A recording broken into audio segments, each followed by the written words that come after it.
Guys, how are you? आज आपके लिए एक बहुत ही इंपॉर्टेंट और बड़ा ही डिफरेंट एंड टेक्निकल वर्ड लेकर आया हूं जिसको हम डिस्कस करेंगे। ये वर्ड है यूज्ड टू। बहुत सारे बच्चे इसको कंफ्यूज हो जाएंगे क्योंकि मैंने पहले ही बताया हम लोग ना ट्रांसलेटर बने हुए हैं। वर्ड्स को एक बार उसका मीनिंग देख लेते हैं, हम उसी को लेके चलते हैं। जैसे यूज का मतलब होता है किसी चीज़ का प्रयोग करना। जैसे हम कोई चीज़ प्रयोग करते हैं, I use this pen, I use cell phone, I use iPhone. ये वो नहीं है। ये कंसेप्ट अपने आप दिमाग से निकाल दो। यहाँ पे मैंने सेकंड थर्ड फॉर्म की वाला लगाया हुआ, यूज्ड, उसके साथ टू आया हुआ है। तो ये वर्ब नहीं है, एक्शन नहीं है, ये है नॉन एक्शन। अब लगी समझ? आप कहोगे सर यूज तो वही है ना? नहीं, इसके साथ टू भी लगा है। इसका मतलब यूज्ड एंड टू। जब भी ऐसे वर्ड्स आएंगे वो वर्ब्स नहीं होती, एक्शन नहीं होते, वो नॉन एक्शन होते हैं। इसके बाद फिर एक्शन आएगा, वो एक्शन आएगा तो फर्स्ट फॉर्म में आएगा। अब इसका मीनिंग मैं बताता हूं क्या होता है। ये एक ऐसा टेक्निकल वर्ड है जो मैं आज फर्स्ट पार्ट में करा रहा हूं। इसका सेकंड पार्ट की वीडियो दूसरी होगी, उसमें इसकी और डिटेलिंग बताऊंगा। इसका मतलब होता है किसी चीज का आदी होना। ये पहला पार्ट में करा रहा हूं, फर्स्ट पार्ट है प्रेजेंट में। किस में करा रहा हूं? प्रेजेंट में। मैंने आपको पहले ही बताया, जब हम सिंपल प्रेजेंट बात करते हैं, जब आप टेंस सीखते हो तो हम सिंपल टेंसेस में इज एम आर का यूज करते हैं, क्योंकि उसके बाद नॉन एक्शन आता है, मतलब वर्ब नहीं आती है। सीधे सीधे क्या आ जाता है? आपकी आदतें, क्वालिटी, नेम्स, आपके गुण, जो मैंने क्वालिटी बोला है, और आपका प्रोफेशन और आपका कंडीशन, अवस्था, ये उन्हीं में से एक है। इसलिए ये प्रेजेंट पे इज एम आर से शो होगा। उसके बाद फिर वर्ब की फर्स्ट फॉर्म आएगी, क्योंकि टू के बाद एक और वर्ब एक्शन की गुंजाइश होती है, वो कर सकते हैं। बट कैसे? यहां पे मैंने लिखा है आदि होना। आदि मतलब कुछ लोग समझते हैं आदत होना। आदत होना और आदि होने में फर्क है। ये बहुत बड़ा पॉइंट है। इसको बोलते हैं हैप्चुअल। आदत को बोलते हैं हैप्चुअल, और आदि को बोलते हैं यूज टू। आप बोलोगे सेम तो है सर। ज्यादातर लोग हैप्चुअल बोलते हैं कि मैं आजकल ये हैप्चुअल हो चुका हूं, आहिस्ता आहिस्ता मैं हैप्चुअल हो चुका हूं, आहिस्ता आहिस्ता मैं यूज टू हो चुका हूं। इसका सिंपल सा फर्क कैसे? मैं आपको एक सिंपल उदाहरण देके बताता हूं कि मान लो मेरे घर के पास रेलवे ट्रैक है। उस ट्रैक में से बहुत सारी रेलगाड़ियां गुजरती हैं, और जब वो गुजरती हैं उसकी इतनी आवाज आती है, और उसका जब वो ट्रेन गुजरती है तो हमारा घर पूरा कांपता है, टक टक टक टक टक टक टक। अब फर्स्ट टाइम कोई आया उनके घर में तो वो डर गया है, ये क्या है? वो रात भर सो नहीं सका। यार ये तो हर आधे घंटे पर ट्रेन आ रही है, वो इतनी जोर से आवाज आती है कि आपका पूरा घर ही हिल जाता है, और आप लोगों को कुछ फर्क ही नहीं पड़ता। क्यों? वो बोलते हैं क्योंकि हम यूज्ड टू हो चुके हैं, आदी हो चुके हैं। क्यों? पहले हम ऐसी जगह में नहीं रहते थे, और जो बंदा वो कंप्लेन कर रहा है वो भी ऐसी जगह में रहने का आदी नहीं है। बट उसको लगा कि यार ये लोग कैसे रह रहे हैं, मैं तो रह नहीं पाया हूं, मैं तो डर गया रात को, इतनी तेज आवाज, इतनी कंपन, जैसे भूकंप आ गया। वो आराम से सो रहे हैं, मैं डर के मरे जागता रहा। तो वो बोलते हैं हम तो आदी थे। अगर वो बोलते हैं हम हैप्चुअल हैं, उसमें फर्क है। अब उस पर आता हूं। अब मान लो वो लोग बोलते हैं कि सर हम तो यहां रहने के हैप्चुअल हैं। ज्यादातर मोस्टली यही बोलते हैं। मैंने बहुत सारे नॉर्थ इंडिया में लोगों को देखा है, दिल्ली में, हिमाचल में, हरियाणा में, पंजाब में, यूपी में भी। वो लोग बोलते हैं हैप्चुअल हो गए हैं। हैप्चुअल नहीं होता। हैप्चुअल का मतलब होता है कि मान लो वो लोग ऐसे रहने की जगह में हैप्चुअल हैं, ठीक है। अब मान लो वो हमारे घर आए। हमारा घर रेलवे क्रॉसिंग के पास है ही नहीं, ना वहां से गाड़ी निकलती है, ना वो कंपन आती है, ना आवाज आती है, शांत प्रिय इलाका। और घर के पास अगर कुत्ता भी भौंकता है तो हमें पता लगता है कि कुत्ता ज्यादा भौंक रहा, लगता है चोर आया या कोई आदमी गली में घुस चुका है, ठीक है। वो हमारे घर पे रहने आए। तो मैंने अचानक देखा रात को कि उनके रूम में, जो गेस्ट रूम ने बनाया जहां पे वो स्टे कर रहे हैं, वहां पे वो लोग जाग रहे हैं। हमने बोला भाई क्या हुआ, आप लोग सोए नहीं, रात के 1:30 बज गए हैं। तो वो बोलते जी आपको बताया नहीं, हैप्चुअल है। किसका? वो जगह के रहने के। इसका मतलब उनको आदत हो गई है किस चीज की? जब तक गाड़ी ना उतरे, ये आवाज ना आए तो वो सोएंगे नहीं। जब तक घर ना हिले झिक झिक झिक झिक झिक झिक झिक झिक झिक, तो वो नहीं सो सकते। हमने बोला ये तो बड़ी प्रॉब्लम होगी, अरे अब क्या करें। हमने फिर एक ट्रिक लगाया, मैंने अपने भाई को बोला, जो रिलेटिव आए थे, और उनको बोला चलो ऐसे करते हैं, इनका मंजा पकड़ते हैं, बेड पकड़े खिलाते हैं, चलो शुरू करो, रेडी 1 2 3। हमने फिर मैंने आवाज निकाली, उनके हमने बेड हिलाना शुरू, क्योंकि वो हैबिचुअल है ना, आदत है, इसके बगैर वो सो नहीं सकते। तो जैसे उन्हें हिलाया तो वो आहिस्ता आहिस्ता सो गए। मेरी गाड़ी भी दूर चलेगी, वो भी सो गए।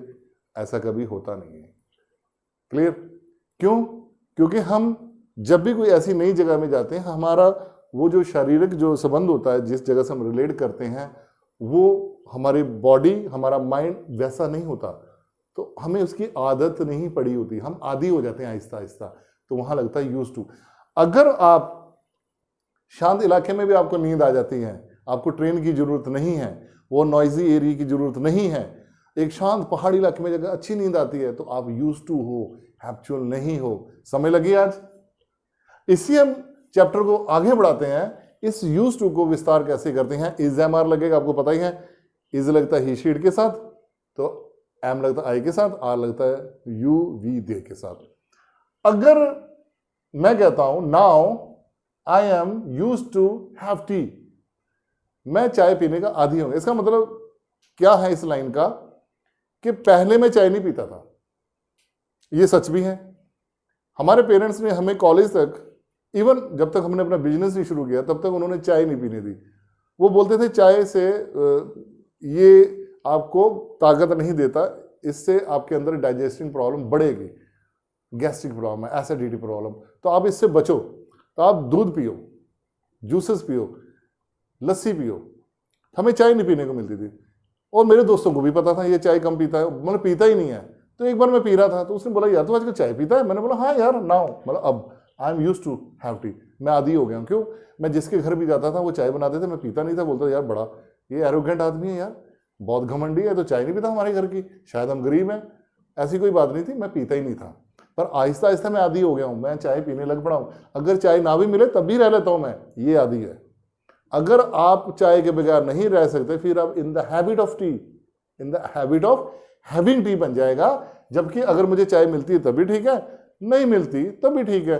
तो now I am used to have tea, यहां ये लगेगा। दूसरा है, यहां एक दूसरा सेंटेंस है, actually I am from hill area, now I am used to live in Delhi in this summer. आपको पता ही है हिमाचल में, दार्जिलिंग में, सिक्किम में, मंसूरी में, देहरादून में, ऐसे बहुत सारे हिल एरिया हैं। जो आदमी वहां का होता है ना, उसको गर्मी से वास्ता नहीं होता। वहां का टेम्परेचर ना 30 पे होता है, बहुत गर्मी, माई गॉड आज तो बड़ी गर्मी पड़ गई, ओहो हो। अरे जब आप इधर आओगे ना नॉर्थ पे, यूपी में आओगे, बिहार में आओगे, पंजाब में आओगे, हरियाणा में आओगे, दिल्ली में आओगे, पता लग जाता है 44 ऐसे टेम्परेचर में। तो मैं, जैसे मैंने बोला कि मैं हिल एरिया से हूं, तो इसका मतलब मुझे गर्मी से कोई इतना वास्ता था नहीं। बट मेरी जॉब वहां हो गई, पोस्टिंग हो गई दिल्ली जैसे शहर में, वहां तो गर्मी बहुत होती है। ओह मेरी तो बैंड बज गई, पहले सीजन में तो वो बैंड बजी, मेरा तो दिल कर रहा था रिजाइन करके चला जाऊं। पर आहिस्ता आहिस्ता मैं क्या हो गया हूं, आदी हो गया हूं, ऐसी गर्मी का रह सकता हूं। तो मैंने बोला now I am used to live in Delhi this summer. ऐसी जो गर्मी पड़ रही है, ऐसी गर्मी में रहने का आदी हो गया।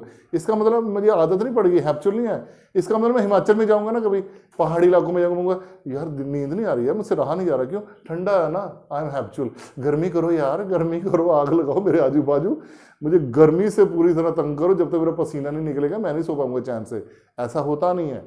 आप जब ठंडे इलाके में जाते हैं, आपकी बॉडी वैसे ही एडजस्ट, थोड़ा टाइम लेती है, एडजस्ट हो जाती है। जब वो गर्मी में आती है, एडजस्ट हो जाती है, तो वो यूज्ड टू हो जाती है, हैबिचुअल नहीं हो जाती। अगर हैबिचुअल हो गई, समझो फिर आदत में हो गए, फिर उससे आपको मेडिसिन से ठीक हो सकते हो।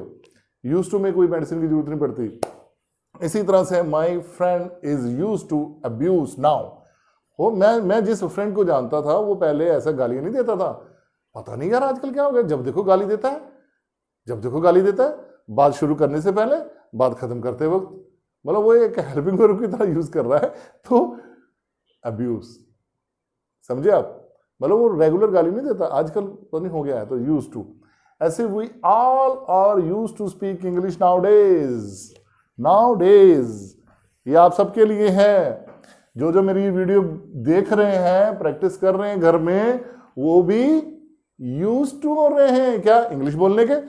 अब इसका मतलब ये नहीं वो आदत पड़ गई, अब वो हिंदी पंजाबी बोल ही नहीं सकते।